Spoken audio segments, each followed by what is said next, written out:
Selamat datang, teman-teman. Sebelum kita masuk ke dalam cerita yang dalam ini, jika perjalanan ini menyentuh sesuatu di dalam hati Anda, pertimbangkan untuk berlangganan saluran ini. Dengan berlangganan, Anda tak hanya mendukung kami, tetapi juga memastikan Anda tidak ketinggalan saat kita membongkar rahasia-rahasia lain yang tersembunyi dalam sejarah dan pikiran kita. Sekarang, mari kita mulai. Kita semua mungkin pernah mengalaminya. Saat-saat hening, atau justru saat panik, saat kata-kata kita sendiri tak cukup. Lalu kita meraih serangkaian kata yang paling akrab, Bapa kami yang ada di surga. Kalimat itu mengalir dari bibir kita seperti aliran air yang sudah dikenal sejak kecil, terasa aman, sakral. Tapi pernahkah di saat hening setelah kita mengucapkan amin, terasa ada sesuatu yang menggantung, sebuah keheningan yang bukan kedamaian, melainkan seperti ruang kosong, seolah ada napas yang terengah-engah belum sempat dihembuskan sepenuhnya. Seperti lingkaran yang belum bertemu ujungnya. Perasaan itu bukan khayalan Anda, bukan juga bukti bahwa iman Anda kurang kuat. Itu adalah gema. Gema dari sesuatu yang pernah ada, namun kemudian diambil. Apa yang kita ucapkan hari ini, apa yang diajarkan kepada kita sejak kecil, mungkin bukanlah doa yang lengkap, bukan kalimat terakhir yang sebenarnya diucapkan oleh Yesus dalam ruang atas itu. Bayangkan jika selama hidup ini Anda membaca sebuah buku cerita favorit, namun selalu berhenti di halaman sebelum paragraf penutup. Anda tahu alurnya, hafal karakternya, tapi tak pernah merasakan kepuasan akhir yang menyeluruh. Anda hanya menerima begitu saja bahwa itulah akhirnya. Namun jiwa Anda, entah bagaimana, tetap merindukan bagian yang hilang itu. Itulah yang mungkin terjadi dengan doa Bapa kami. Kita diberi sebuah fragmen, lalu dikatakan itu sudah utuh. Dan perasaan hampa setiap kali kita mengucapkan amin itu. Itu adalah suara dari dalam yang memberitahu kita bahwa ada sesuatu yang belum selesai. Ada kenangan kolektif dalam ketidaksadaran kita yang masih mengingat versi yang lebih lengkap. Versi yang menyelesaikan sirkuit antara diri kita yang sadar dan sesuatu yang lebih agung. Ini bukan tentang menyalahkan siapapun. Ini tentang memahami bahwa sejarah, terutama sejarah keyakinan, seringkali ditulis dan disunting oleh tangan-tangan yang memiliki kepentingan. Tapi kebenaran, seperti air, selalu mencari celah untuk merembes. Ia bisa ditekan, disembunyikan, bahkan dihapus dari halaman buku. Tetapi ia jarang sekali benar-benar lenyap dari pengalaman manusia. Ia hidup dalam perasaan yang tak bisa dijelaskan, dalam kerinduan yang mendalam, dalam keheningan yang terlalu cepat setelah sebuah doa diucapkan. Malam ini, kita bukan hanya akan mencari tahu apa yang hilang, kita akan merasakannya kembali. Kita akan mengucapkannya. Dan yang paling penting, kita akan memahami mengapa ada yang merasa perlu untuk melenyapkannya dari kesadaran kolektif kita selama berabad-abad. Ini bukan sekadar pelajaran sejarah. Ini adalah pemulihan memori. Lalu, dari mana kita tahu bahwa ada sesuatu yang hilang? Apakah ini hanya perasaan belaka atau ada bukti yang tertinggal di suatu tempat? Untuk menjawabnya, kita harus berkelana ke tempat yang sunyi dan berdebu, padang pasir Mesir, tepatnya di Nag Hammadi tahun 1945. Disinilah seorang petani tanpa sengaja menemukan guci berisi naskah-naskah papirus yang terkubur selama lebih dari 1.400 tahun. Naskah-naskah ini disembunyikan oleh sekelompok monyak yang tahu bahwa ajaran mereka akan dihancurkan oleh otoritas gereja yang sedang berkuasa. Mereka adalah suara-suara yang berbeda, pengikut Yesus dari jalur yang lebih mistis dan langsung.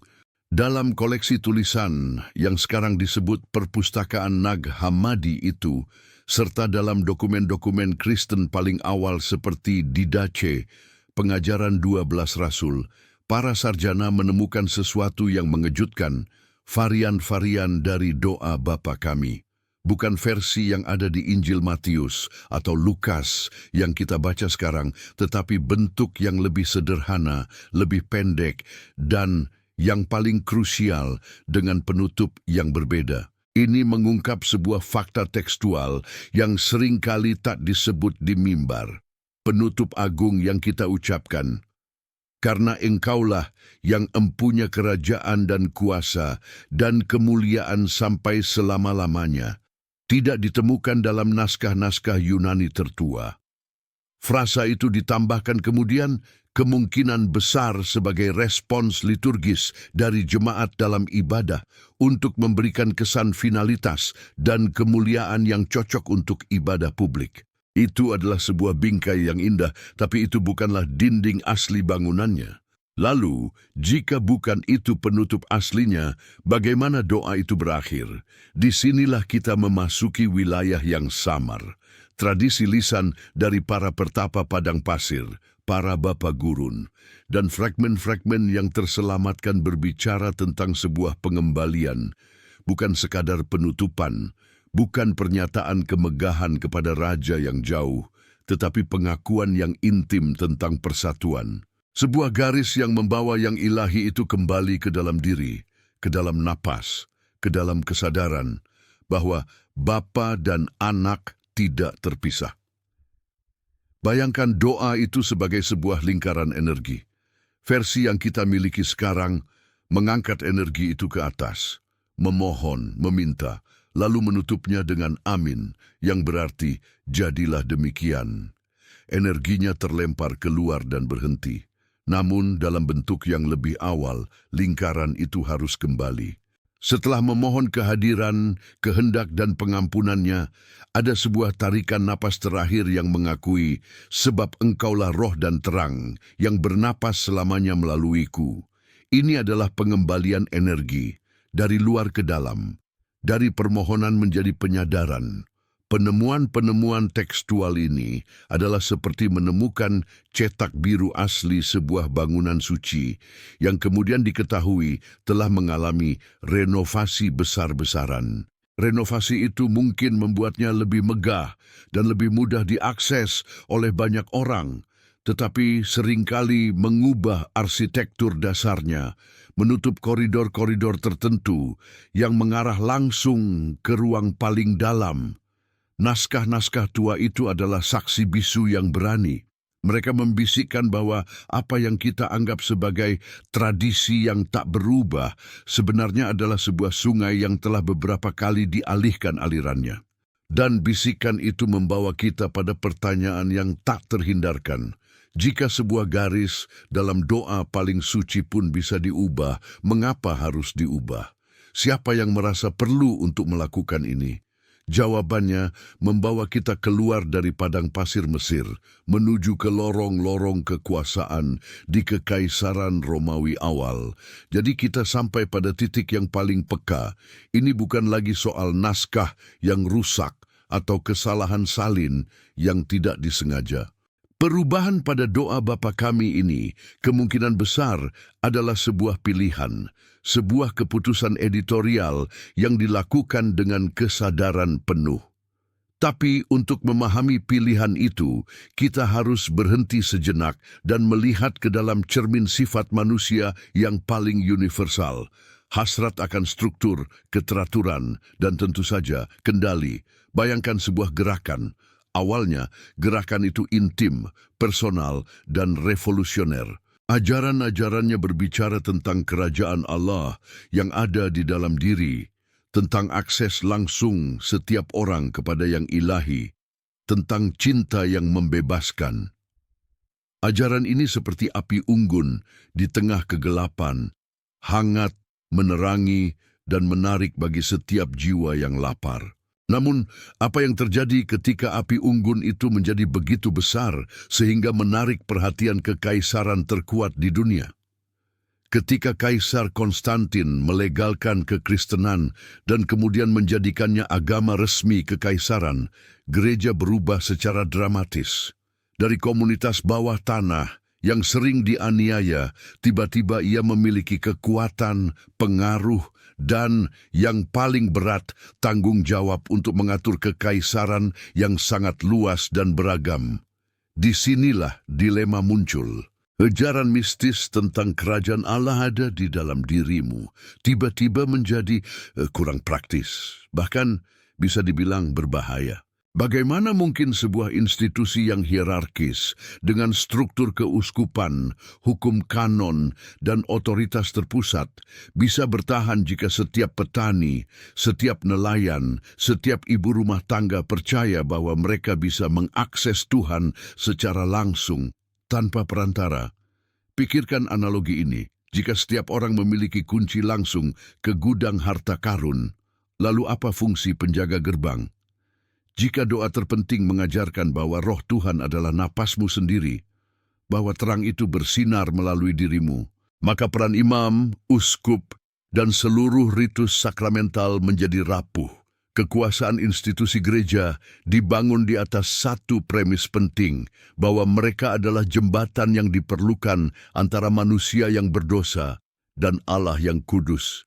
Doa Bapa Kami, versi lengkap, dengan penutup yang menyatakan persatuan itu, secara haligus merobohkan jembatan itu. Ia mengajarkan bahwa setelah kita memohon, kita harus menyadari bahwa apa yang kita minta sesungguhnya sudah ada. Bahwa juru selamat bukan hanya figur di luar sana, tetapi juga kesadaran di dalam sini. Dalam bahasa psikologi Jungian, ini adalah penyatuan ego dengan self-transpersonal. Proses individuasi yang sempurna. Nilai seperti itu terlalu membebaskan, dan bagi sebuah institusi yang sedang berjuang untuk menyatukan kekaisaran yang kacau, kebebasan spiritual yang radikal, bisa terlihat seperti ancaman terhadap ketertiban. Jadi, terjadi apa yang saya sebut proyeksi kekuasaan kolektif.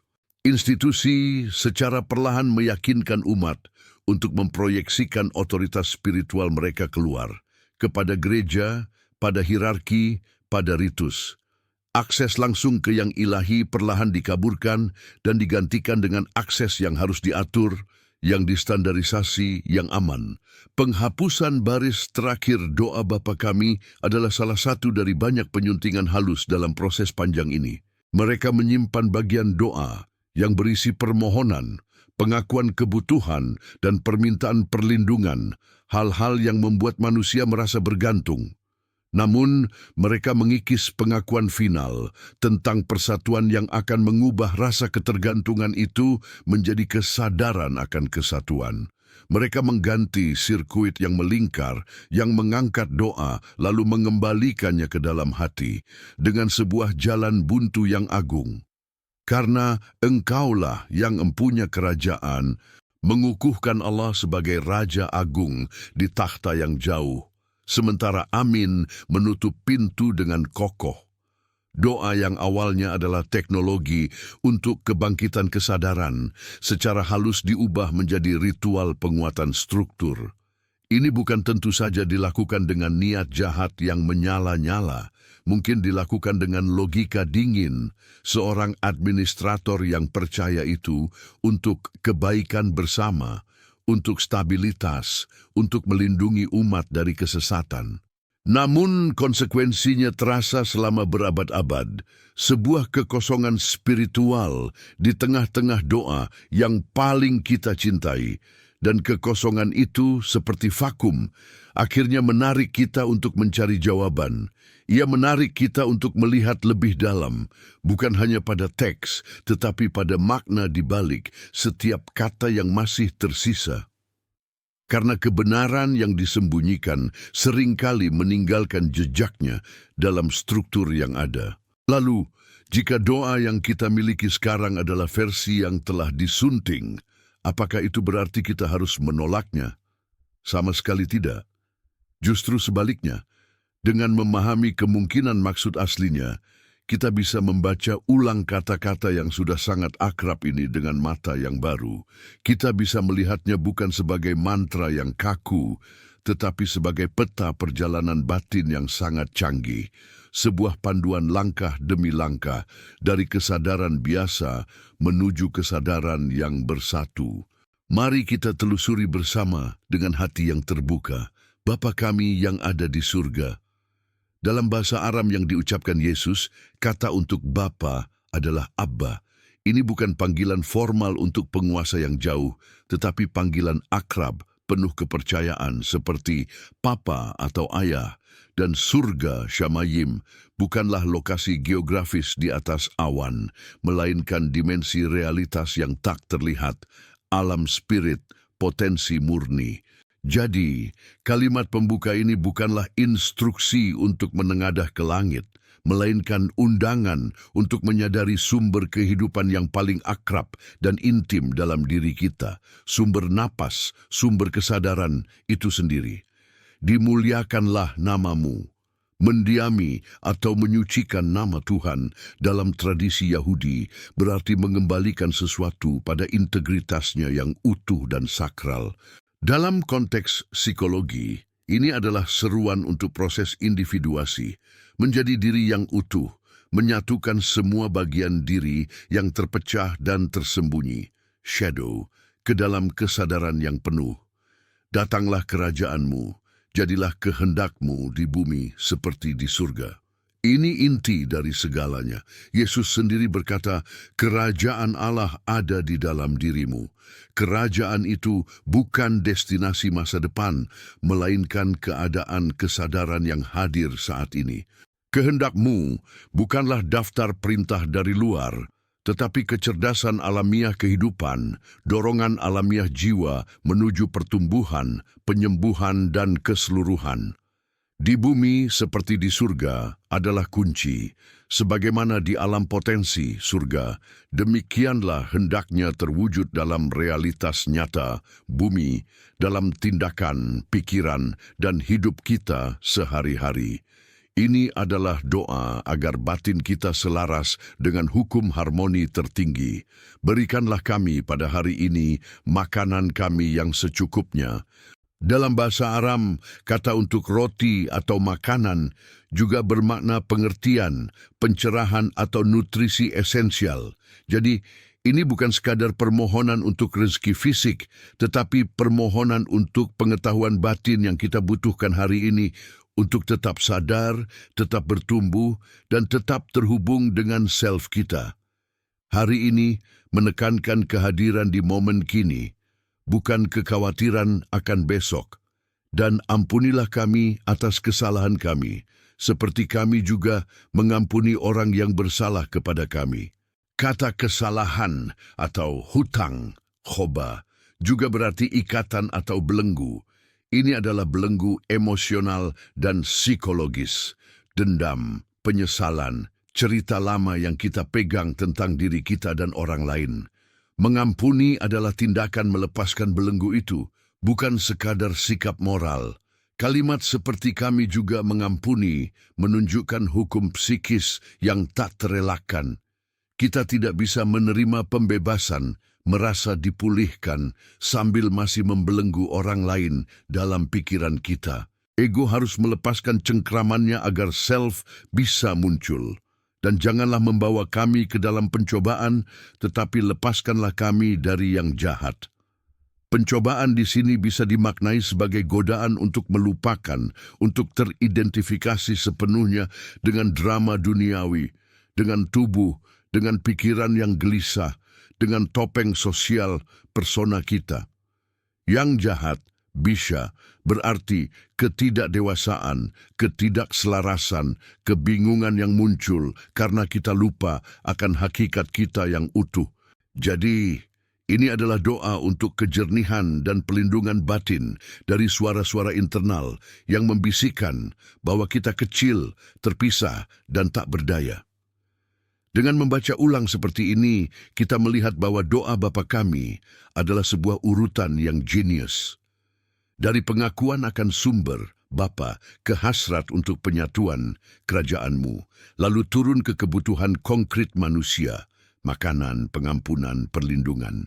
Ini adalah perjalanan dari self-transpersonal menyentuh kebutuhan ego manusiawi, dan seharusnya, ini yang penting, kembali lagi ke kesadaran self. Namun, versi kita berhenti setelah permohonan perlindungan. Ia langsung loncat ke penegasan kemuliaan Tuhan di luar sana. Karena engkaulah yang empunya kerajaan.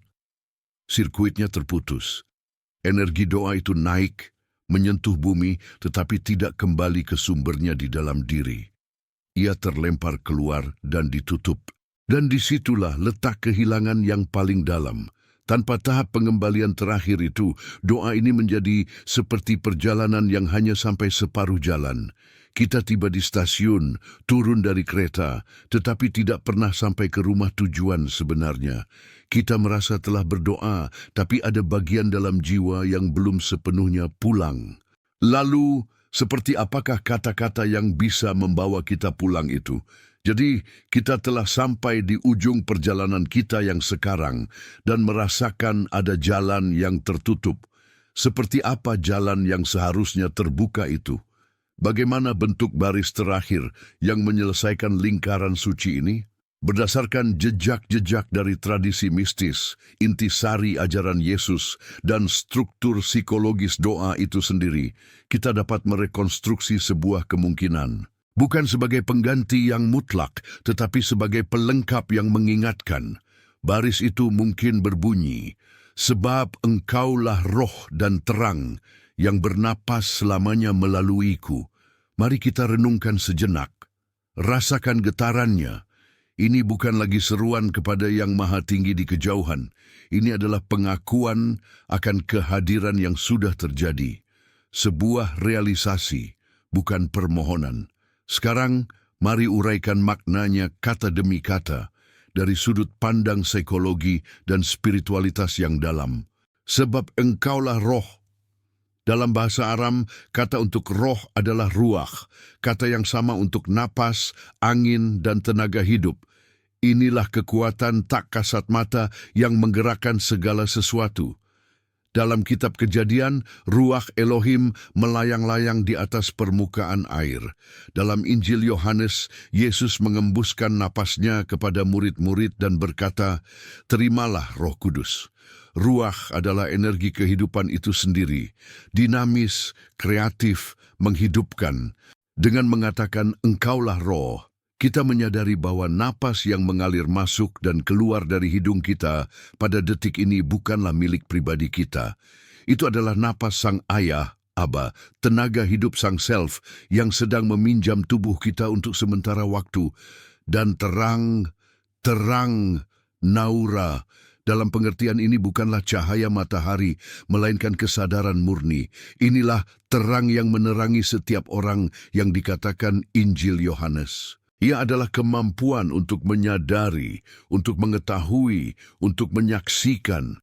Ia adalah self yang bersinar di pusat diri kita, yang mengamati pikiran dan perasaan tanpa terjebak di dalamnya.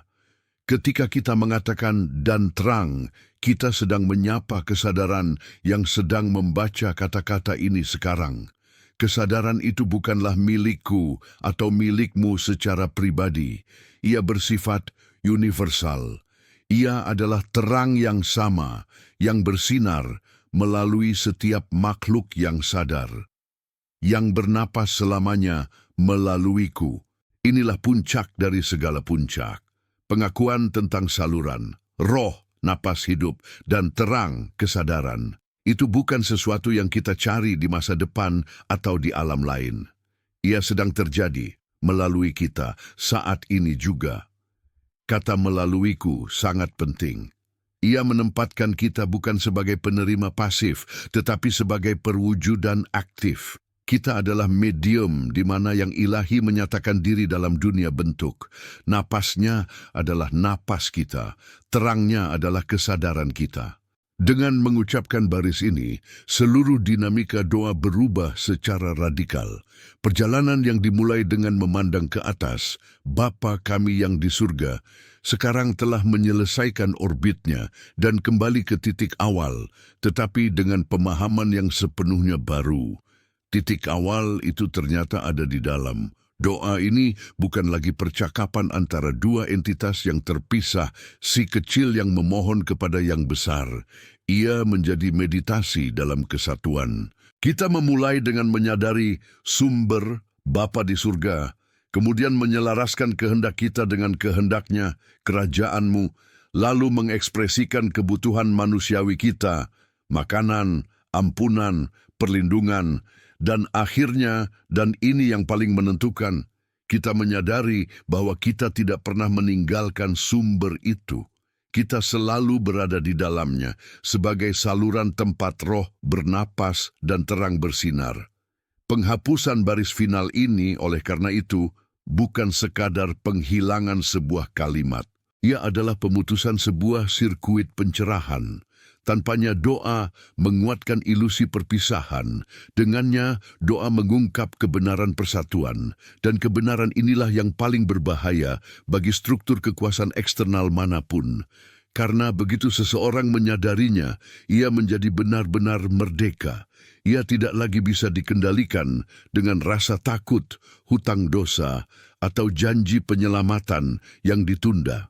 Penyelamatan itu terjadi di sini dan sekarang, dalam pengakuan bahwa kita sudah utuh, sudah terhubung, sudah menjadi anak-anak Tuhan yang sepenuhnya sadar. Inilah warisan yang mungkin ingin disembunyikan, bukan karena kebencian, tetapi karena ketakutan akan kekuatan yang terbangun jika setiap orang menyadari hakikatnya yang sejati. Namun jiwa manusia memiliki memori yang panjang. Walaupun kata-katanya dihapus dari naskah, getarannya tetap hidup, tersembunyi dalam keheningan setelah amin, dalam kerinduan yang tak terucapkan, dalam rasa haus akan sesuatu yang lebih yang selalu muncul di tengah doa-doa kita yang paling tulus. Dan getaran itulah yang akhirnya membawa kita ke titik di mana kita bukan hanya memahami, tetapi mengalami. Maka kita tiba bukan pada akhir, melainkan pada sebuah awal yang baru. Pengetahuan ini menjadi sia-sia jika hanya tinggal di dalam pikiran. Ia harus dialami, dirasakan, dan dihidupkan. Karena itu, izinkan saya mengajak Anda untuk melakukan sebuah percobaan yang singkat namun mendalam. Mari kita berdoa bersama dengan kesadaran penuh, mengikuti peta perjalanan batin yang telah kita telusuri, dan menyempurnakan lingkaran itu dengan baris yang hilang. Tenangkan diri Anda sejenak, duduk dengan nyaman, letakkan satu tangan di dada dekat dengan jantung dan satu tangan di perut. Rasakan kontak itu, tarik napas perlahan dan hembuskan. Lakukan sekali lagi. Dalam setiap tarikan napas, ingatlah, ini adalah ruah, napas hidup yang sama yang telah mengalir melalui segala zaman. Dalam setiap hembusan, lepaskan segala gambaran tentang Tuhan yang jauh dan terpisah. Sekarang, dengan kesadaran yang tenang dan hadir, ucapkanlah dalam hati atau dengan suara perlahan, Bapa kami yang ada di surga. Sadari sumber kehidupan yang paling akrab, yang lebih dekat dari detak jantungmu sendiri. Dimuliakanlah namamu. Izinkan dirimu bergerak menuju keutuhan, menerima semua bagian dirimu. Datanglah kerajaanmu, jadilah kehendakmu di bumi seperti di surga. Selaraskan hidupmu dengan kecerdasan alam semesta yang mendorongmu pada pertumbuhan dan kasih. Berikanlah kami pada hari ini makanan kami yang secukupnya. Mintalah pencerahan dan kekuatan yang khusus kamu butuhkan untuk hari ini. Dan ampunilah kami atas kesalahan kami, seperti kami juga mengampuni orang yang bersalah kepada kami. Lepaskan belenggu dendam dan penyesalan. Berikan ruang bagi kedamaian, dan janganlah membawa kami ke dalam pencobaan, tetapi lepaskanlah kami dari yang jahat. Minta kejernihan, agar tidak terjebak dalam drama pikiran yang lupa akan hakikatmu. Karena Engkaulah yang mempunyai kerajaan dan kuasa dan kemuliaan sampai selama-lamanya. Akui keagungan dari sumber itu sendiri. Dan sekarang, dengan napas yang sama, Dengan kesadaran yang sama, tambahkanlah baris penyempurna itu. Biarkan ia bukan sebagai tambahan, tetapi sebagai realisasi yang memuncak, sebab engkaulah roh dan terang yang bernapas selamanya melaluiku. Diam, bernapas, biarkan kata-kata itu mengendap. Jangan paksakan makna, biarkan perasaan yang muncul, apakah itu kedamaian, keharuan, atau pengakuan yang dalam. Rasakan ruang di dalam dada, di balik tangan yang menempel. Di sanalah melaluiku itu terjadi. Disitulah napas hidup bergerak. Di balik matamu yang membaca, disitulah terang itu menyaksikan. Inilah pengembalian. Inilah kesadaran bahwa doa tidak lagi mengarah keluar, tetapi mengungkap ke dalam, bahwa kerajaan tidak datang, ia terbuka, bahwa Anda tidak mencari terang, Anda adalah tempat ia bersinar. Malam ini Anda tidak sekadar mempelajari sebuah rahasia sejarah, Anda telah menyalakan kembali sebuah sirkuit dalam jiwa Anda. Sebuah sirkuit yang mungkin telah padam selama berabad-abad dalam tradisi, tetapi yang selalu ada sebagai kemungkinan dalam hati setiap pencari.